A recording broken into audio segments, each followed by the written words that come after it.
రాజకీయాల్లో కొన్ని వ్యాఖ్యలు తుఫానును సృష్టిస్తాయి, వ్యవస్థలను కదిలిస్తాయి. తాజాగా వైసీపీ మాజీ నేత, ఒకప్పటి ఆ పార్టీ కీలక వ్యూహకర్త విజయసాయిరెడ్డి చేసిన వ్యాఖ్యలు తెలుగు రాష్ట్రాల రాజకీయాల్లో పెను సంచలనంగా మారాయి. ఏపీ లిక్కర్ స్కామ్ నుంచి రాష్ట్ర రాజకీయాల వరకు ఆయన చేసిన ప్రతి కామెంట్ ఇప్పుడు ఒక బాంబులా పేలుతోంది. ముఖ్యంగా ఏపీ లిక్కర్ స్కామ్తో ఎంపీ మిథున్ రెడ్డికి సంబంధాలు ఉన్నాయనేలా ఆయన చేసిన ఆరోపణలు వైసీపీలోని అనేక రాజకీయ కోణాలను బట్టబయలు చేస్తున్నాయి. ఒకప్పటి తన అధినేత జగన్ పైనే సెటైర్లు వేస్తూ పార్టీ భవిష్యత్తుపైనే అనుమానాలు వ్యక్తం చేస్తూ విజయసాయిరెడ్డి రాజేసిన ఈ చిచ్చు ఇప్పుడు వైసీపీకి తలనొప్పిగా మారింది.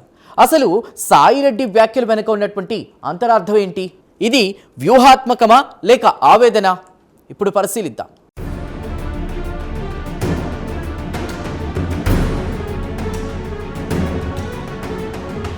విజయసాయిరెడ్డి వ్యాఖ్యల్లో అత్యంత కీలకమైనది, సంచలనాత్మకమైనది ఏపీ లిక్కర్ స్కామ్ కు సంబంధించింది.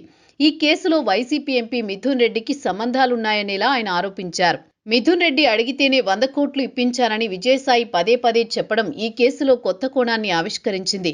ఇప్పటి వరకు ఈ స్కామ్లో కేవలం ఆరోపణలు ఎదుర్కొంటున్న వ్యక్తుల పేర్లే వినిపించగా ఇప్పుడు ఒకప్పుడు పార్టీలో నెంబర్ 2గా ఉన్న నేతే సిట్టింగ్ ఎంపీ ప్రమేయం ఉందని చెప్పడం సంచలనంగా మారింది. ఈ వ్యాఖ్యలు కేవలం ఆరోపణలేనా లేక దీని వెనుక బలమైన ఆధారాలున్నాయా అనేది ఇప్పుడు దర్యాప్తు సంస్థలు తేల్చాల్సి ఉంది. నేను మిథున్ రెడ్డి గారి కోరిక మేరకు సజ్జల శ్రీధర్ రెడ్డి గారి కంపెనీకి 100 కోట్ల రూపాయలు ఇవ్వమని, రాజ్ కసిరెడ్డి, సజ్జల శ్రీధర్ రెడ్డి కంపెనీలకు ఇవ్వమని రికమెండ్ చేసినటువంటి మాట వాస్తవం. ఆ తర్వాత ఏది కూడా నాకు తెలియదు.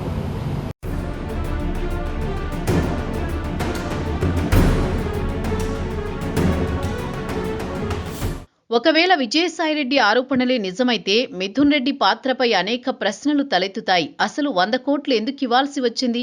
ఆ డబ్బు ఎక్కడి నుంచి వచ్చింది? ఎవరికి చేరింది? ఈ లావాదేవీలో మిథున్ రెడ్డి పాత్ర ఏంటి అనే కోణంలో దర్యాప్తు జరగాల్సిన అవసరం ఏర్పడుతోంది. ఇప్పటికే ఇదే కేసులో సిట్ మిథున్ రెడ్డిని అరెస్ట్ చేసింది కూడా. ఇప్పుడు ఇది కూడా అదే కోణంలో విచారణ జరిపితే మిథున్ రెడ్డికి కష్టాలు తప్పేలా లేవు. రాష్ట్ర ఖజానాను కొల్లగొట్టిన ఈ భారీ స్కామ్లో అప్పటి అధికార పార్టీ ఎంపీ ప్రమేయం ఉందన్న ఆరోపణలు ఈ కేసును మరింత సంక్లిష్టంగా మారుస్తున్నాయి.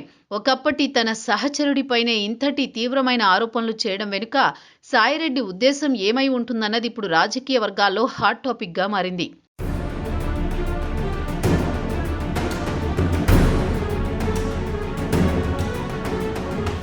విజయసాయిరెడ్డి కేవలం లిక్కర్ స్కామ్కే పరిమితం కాలేదు. ఆయన తన రాజకీయ అసంతృప్తిని, ఆవేదనను కూడా వెళ్లగక్కారు. ముఖ్యంగా మాజీ ముఖ్యమంత్రి వైఎస్ జగన్మోహన్ రెడ్డిపైనే పరోక్షంగా సెటైర్లు వేశారు. పార్టీ నడుస్తున్న తీరుపై తీవ్ర అసహనం వ్యక్తం చేశారు.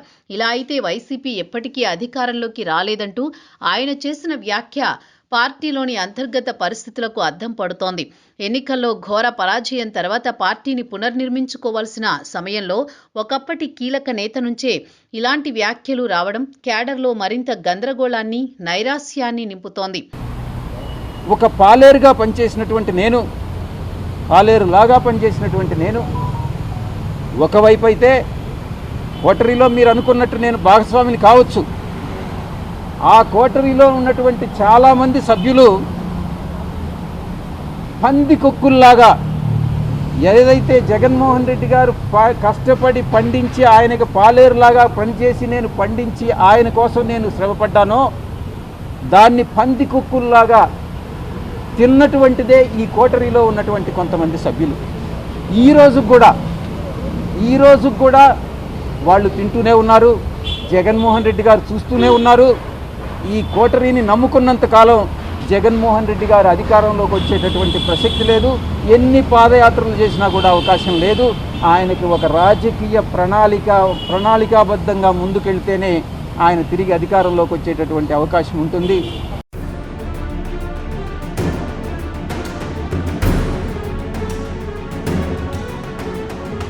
వైసీపీ ప్రభుత్వ హయాంలో పార్టీలోనూ ప్రభుత్వంలోనూ చక్రం తిప్పిన విజయసాయి పార్టీకి రాజీనామా చేశాక కొంతకాలంగా మౌనంగా ఉంటున్నారు.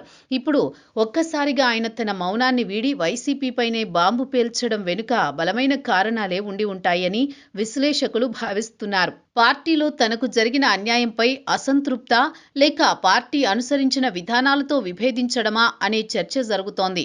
కారణం ఏదేమైనప్పటికీ ఆయన వ్యాఖ్యలు వైసీపీకి తీవ్ర నష్టం కలిగించేలా ఉన్నాయి. పార్టీ పరువును బజారుకిచ్చేలా ఉన్నాయని రాజకీయ పరిశీలకులు భావిస్తున్నారు.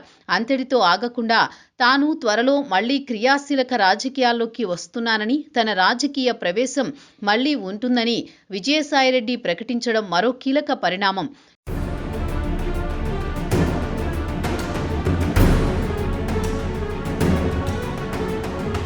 ఈ ప్రకటన ఇప్పుడు కొత్త చర్చకు దారి తీసింది. ఆయన సొంతంగా పార్టీ పెడతారా లేక వేరే పార్టీ వైపు చూస్తున్నారా అనే ఊహాగానాలు మొదలయ్యాయి. ఒకవేళ ఆయన మరో ప్రధాన పార్టీలో చేరితే అది వైసీపీకి కోలుకోలేని దెబ్బే అవుతుంది. పార్టీకి సంబంధించిన అనేక అంతర్గత విషయాలు తెలిసిన కీలక నేత ప్రత్యర్థి శిబిరంలో చేరితే అది వారికి ఒక బలమైన అస్త్రంగా మారుతుంది. నాకుండేటటువంటి కోరికంతా నేను రాజకీయాల్లోకి తిరిగి రంగప్రవేశం చేయాలి, తిరిగి ప్రజాసేవలో నేను పాల్గొనాలి. నాకు ఎవరైతే నా మీద దుష్ప్రచారం చేశారో వాళ్ళకి సరి అయినటువంటి బుద్ధి చెప్పాలి అన్నటువంటిదే నేను కోరుకుంటున్నాను.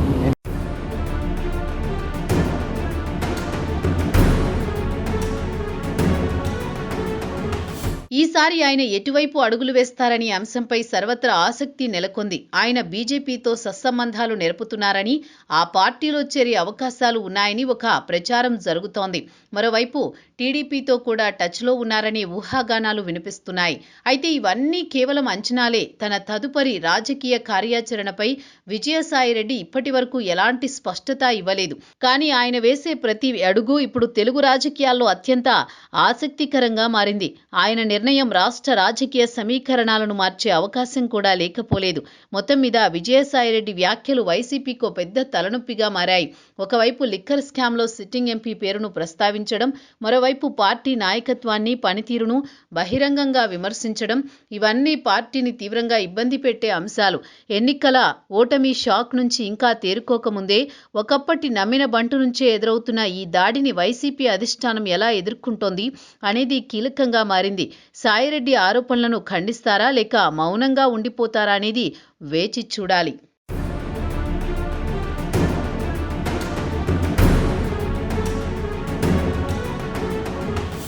ఒకప్పుడు పార్టీకి ట్రబుల్ షూటర్గా ఉన్నటువంటి నేతే ఇప్పుడు పార్టీకి ట్రబుల్ క్రియేటర్గా మారడం రాజకీయాల్లోని విచిత్రమైన పరిణామం. విజయసాయిరెడ్డి రాజేసిన ఈ చిచ్చు కేవలం ఆయన వ్యక్తిగత ఆవేదనతో ఆగిపోతుందా లేక వైసీపీలో మరిన్ని వికెట్ల పతనానికి దారితీస్తుందా అనేది కాలమే నిర్ణయించాలి.